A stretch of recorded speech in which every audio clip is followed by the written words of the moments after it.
37-year-old boxing star Arturo Gatti has brought to a premature close one of the most spectacular and memorable of all ring lives, and leaves the fight community in shock and heartbreak at the poignancy of our loss. Gatti was the most entertaining North American fighter of his generation, a premium cable boxing cult superstar whose fights in many instances had to be seen to be believed, and therefore, by definition, were probably seen by too few. Now the legend grows, and in honor of it, HBO Sports will take you back to the 3 fights which go the longest way possible toward defining Arturo Gatti's legacy, his epic trilogy with Lowell, Massachusetts journeyman Mickey Ward in 2002 and 2003. On this program, something for the time capsule. Gatti's value to fight fans was already well established by May 2002. His matchups with Wilson Rodriguez, Angel Manfredi, Gabe Ruelas, and twice with Ivan Robinson were all instant classics, early additions from his career to the lore of the sport. And now, having already gone up in weight to be thrashed by Oscar De La Hoya, then back down to his more comfortable niche as a junior welterweight, Gatti was not unfairly portrayed as being a bit on the downside. But so too was Mickey Ward, a dangerous but limited body puncher with an iron chin who had lost his last outing against Jesse James Leija. It was a boxing after dark showcase for Gatti at the Mohegan Sun Casino in Connecticut. It was May 18, 2002. No one at ringside was fully prepared for what we were about to see.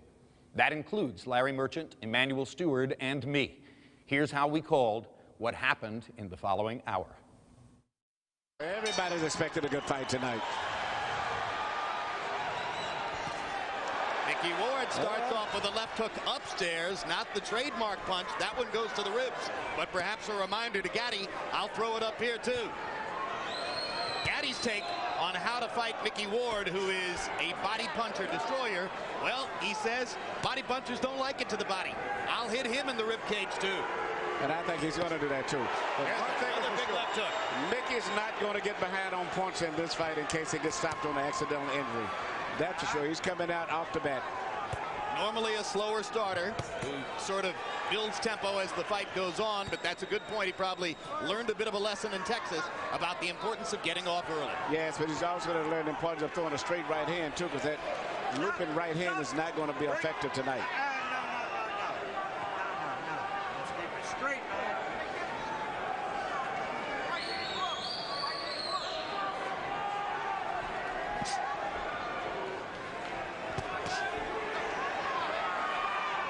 Gatti's been all over the scale, 130, 135, up to 147, now back to 140. I think he may finally be fighting Emmanuel at his most effective weight. Yes, and he shows combination punching skill there. And there's a cut on the right, on the right eye of Mickey Ward. It's on the corner. I don't know if it's dangerous, but from that left hook that Gatti landed earlier. Gatti's looking very good. He's shooting his punches real loose, freely. Everything is flowing beautiful, and he's moving out of the way very gracefully. Yeah, Arturo looks good in there, as he's already opened up the cut above Ward's right eye, same eye over which Ward was cut in his loss to Vince Phillips. And it does look like a bad cut. Looks Jim. deep. Well, you know, we mentioned the 2 cut men, Al Gavin and Joe Souza. You don't normally hear those names in the pre-fight on camera, but it was necessary tonight. That's right, and if he can make it back to the corner, Al Gavin is a good cut man.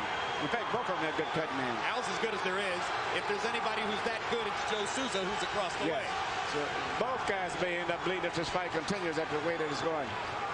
Well, any fight in which Arturo doesn't bleed is an upset.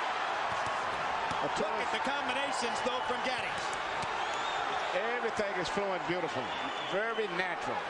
The fighters who customarily give Gatti trouble have jabs, and we haven't seen any jabs or many jabs coming from Ward. Now that's a great point, Larry. In his losses to Ivan Robinson and Angel Manfredi, he was beaten to the jab.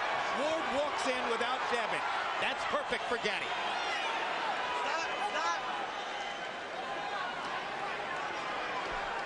Arturo looking over at us as if to say, I agree with the call.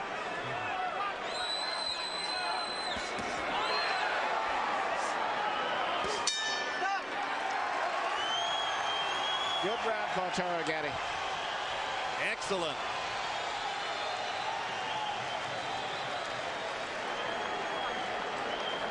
Nothing, it's on the outside. Got what, huh?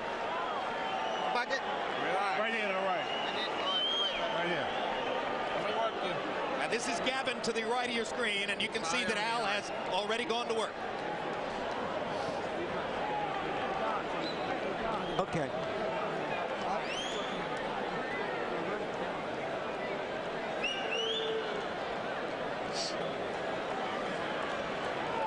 Gotta move your head.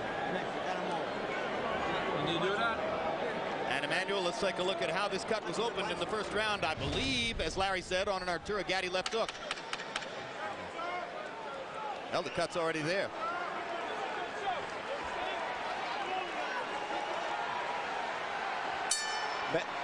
Bad of problems as the cut may be, I think the biggest problem that Ward is having is dealing with the rhythm right now. Gatti's got his rhythm to move it. He's doing everything very natural. Everything is flowing smoothly. And I think it's going to continue that way unless Mickey steps it up. Mickey's going to have to crowd Arturo against the ropes. He won't beat Gatti in the middle of the ring. Gatti simply has better feet. That's a good fact. And also upper body movement. Gatti's moving his upper body, not just moving. He's moving, bobbing, and weaving. Mixing up his punches very well. Uppercut, left hook. Gatti firing from all angles. It looks so far as though the marriage of Gatti and Buddy McGirt is paying huge dividends for Arturo's basic craft. Absolutely, he looks very good. He's doing a more variety of things. For the most part, Mickey's very predictable right now. And the speed and the different movements is really confusing Mickey. You can see it if you study his mind. But we've seen Mickey Ward lose every minute of every round and win the fight, as he did against Alfonso Sanchez. You can never count him out. Let him go, let him go.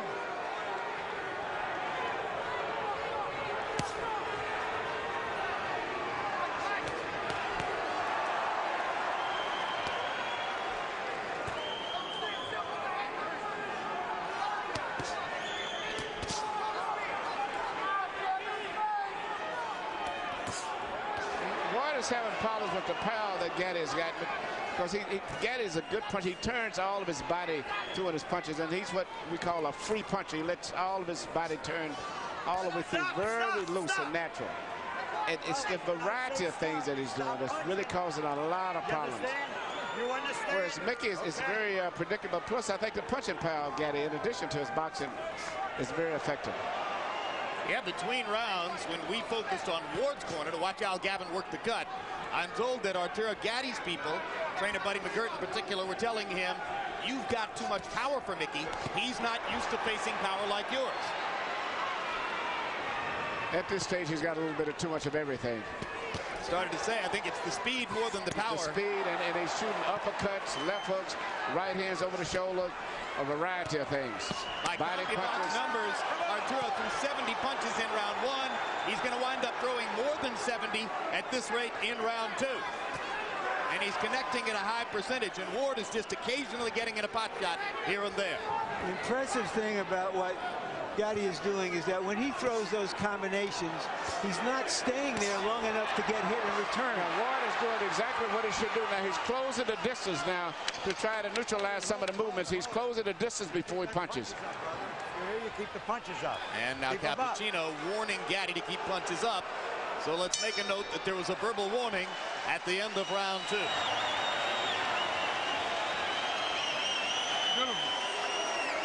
Okay, now listen. When he gets close to you, keep your hands up. Now he's trying to get that body shot. So when he gets close to you, just keep him turning, okay?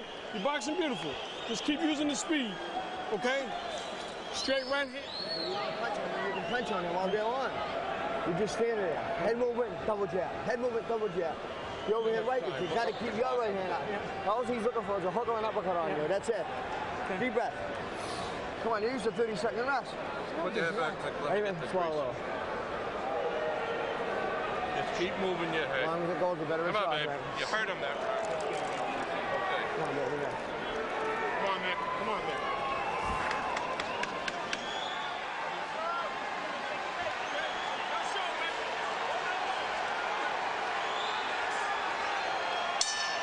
CompuBox numbers through the second round. Arturo Gatti averaging 29 jabs thrown per round.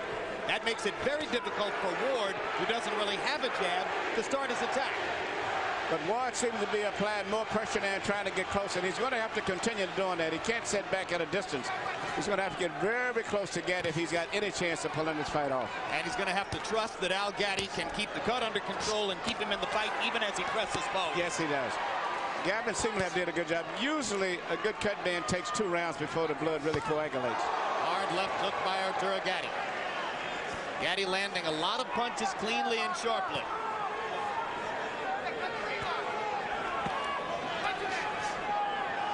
Ward trying to feint his way inside.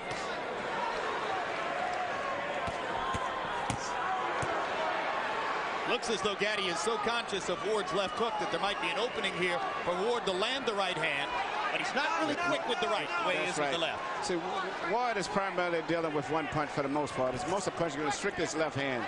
And most good fighters can neutralize that. He's going to have to stay much, just as he's doing now, he's going to have to continue to do that, to stay close.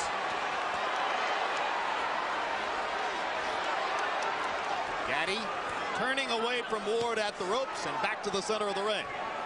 Well, he's not going to be able to deal with Gaddy's speed anyway, so he's just going to stay closer, and that's the only chance he's got. Stop.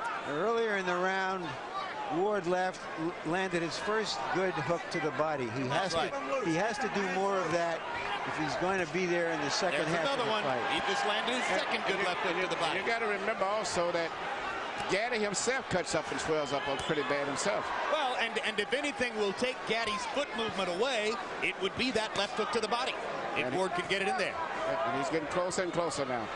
What Gaddy's people have been most concerned about is just this kind of stuff that will keep Ward in the fight long enough to bust up Gaddy. Yep, and here comes the Lowell, Massachusetts contingent rising to the occasion for their fighter.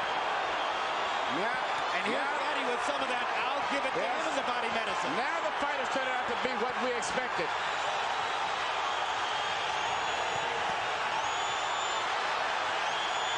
So much for the boxing. They're standing up in round 3. Maybe those body punches have slowed Gaddy down a little bit. And now he's trying to slow Ward down with body punches too. Good sharp left hook upstairs by Gaddy. Uppercuts for Arturo. Fast hands. Ward's cut opening again. Ward has got to keep it in tight like that. That's what they came here for. You got to respect. Listen to me. When you get inside, don't take that body shot, Arturo. Don't listen to me. You finish beautiful. You don't have to take that shot. Don't take it. As soon as you get inside, go to your left. Okay.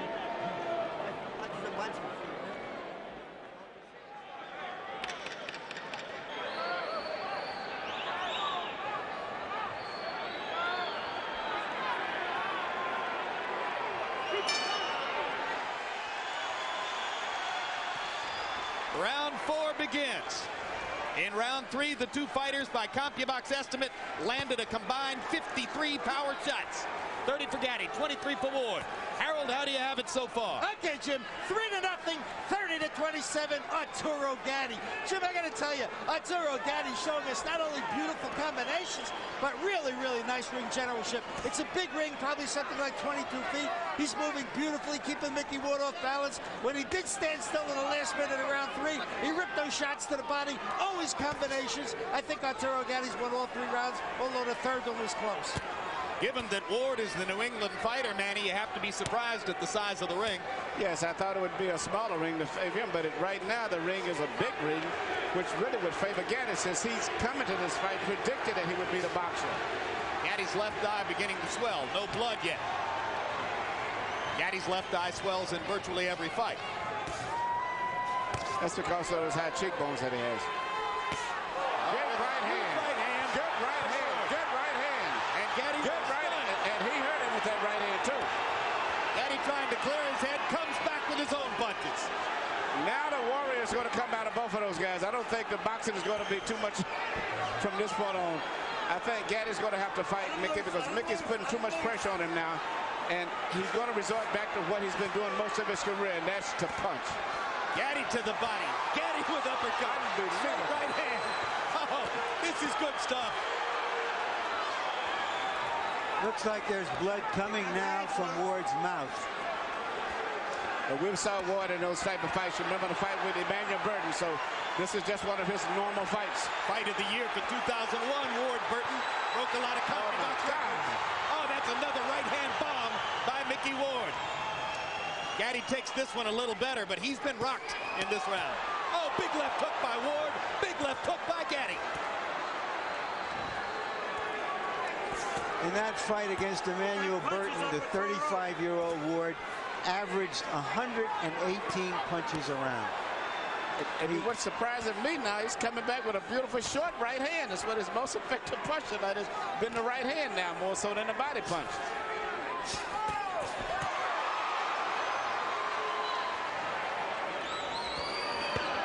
Oh, what a body shot. Oh, magnificent left to the body. Was it low? Was it low? I thought it was a little bit low. And Frank Cappuccino thought so too, and he's going to rule no knockdown, and he's taking a point away from Gaddy. You got 5 minutes to recoup. Key ruling by Frank Cappuccino. Didn't hesitate at all. He was sure of what he'd seen. Now, you got 5 minutes to the end of the round. They've sounded a bell to end the round. Keep doing it. You know what's happening. Okay. Daniel, go ahead. Harold, why did the round end? Okay, Jim, let me tell you something. It's miscommunication between the referee and the timekeeper. When Frank Cappuccino saw that low blow, there's no question he should have yelled timeout. At which point, Mickey Ward would have up to 5 minutes to recover. If he can't, continue after 5 minutes, he loses. But the timekeeper never stopped the clock, and that's all there was to it. He let it run. He let the round run out. Does he have 5 minutes now? Ward still have 5, yeah. No, absolutely not. 1 minute rest period. Let's take a look and see if the blow was low. Yes, it was. Yep. That's how we saw it.